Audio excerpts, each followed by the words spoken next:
Good evening and welcome to the channel's studios here in London with your international news around the world in 5. King Charles has welcomed Donald Trump to Windsor with a carriage procession and guard of honour.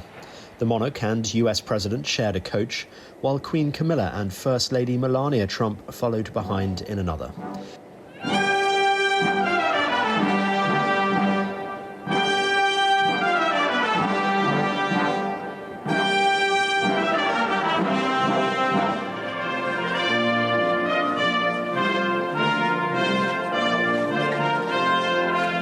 There was then a guard of honour for Mr. Trump and the King to inspect at Windsor Castle. The ceremonial arrival had more troops, flags and military bands than previous ones, a performance of royal soft power to please a president. Earlier, Mr. Trump travelled to Windsor on Marine One and was greeted off the helicopter by Prince William and Catherine.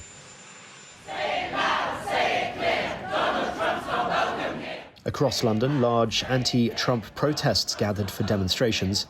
This one organised by the Stop Trump UK coalition, a group of more than 50 campaign organisations, including climate, anti-racism and pro-Palestinian activists. Meanwhile, 4 people were arrested after images of Trump and the late sex offender Jeffrey Epstein were projected onto Windsor Castle.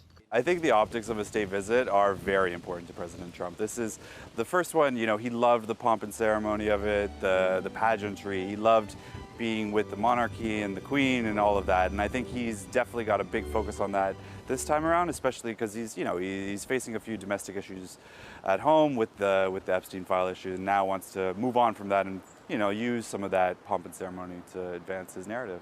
This will be a major flashpoint, most likely in these conversations and in the days ahead, about the right path forward on Gaza. The UK has some leverage here, and it may choose to play it wisely to try to tease out from the United States what its viable, concrete plan is to move towards an end to conflict. The wife of the late Russian opposition leader Alexei Navalny has said he was killed by poisoning while serving a prison sentence in an Arctic penal colony in 2024. In February 2024, we were able to obtain samples of Alexei's biological material. In a video shared on social media, Yulia Navalny said analysis of smuggled biological samples carried out by laboratories in 2 countries showed that her husband had been murdered.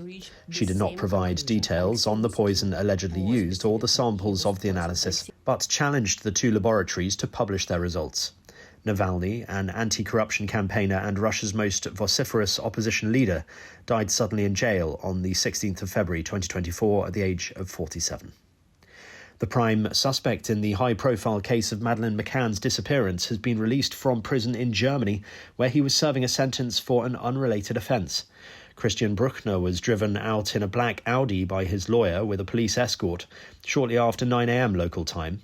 Bruckner wasn't visible in the car, but police confirmed he had left the prison. He had been convicted of raping a 72-year-old American woman in Portugal in 2005 and will be fitted with an ankle tag after his release from prison. The German national has never been charged with any crime in relation to the McCann case and denies any involvement. Mali's military government has sought to calm anger over a blockade by Islamist militants on major highways where lorry drivers have been facing ambushes and arson attacks. In a rare acknowledgement of the seriousness of the situation affecting the landlocked country, Prime Minister Abdoulaye Maïga said the authorities were trying to improve security on the routes. The blockade, a potentially serious escalation of Mali's long-running jihadist insurgency, is particularly affecting the supply of fuel, which could cripple the country. And CCTV footage has captured the moment a bear entered a Hindu temple in Ooty, a town in the southern Indian state of Tamil Nadu. Around midnight, it entered the temple premises and managed to open a glass window in the temple office to get inside.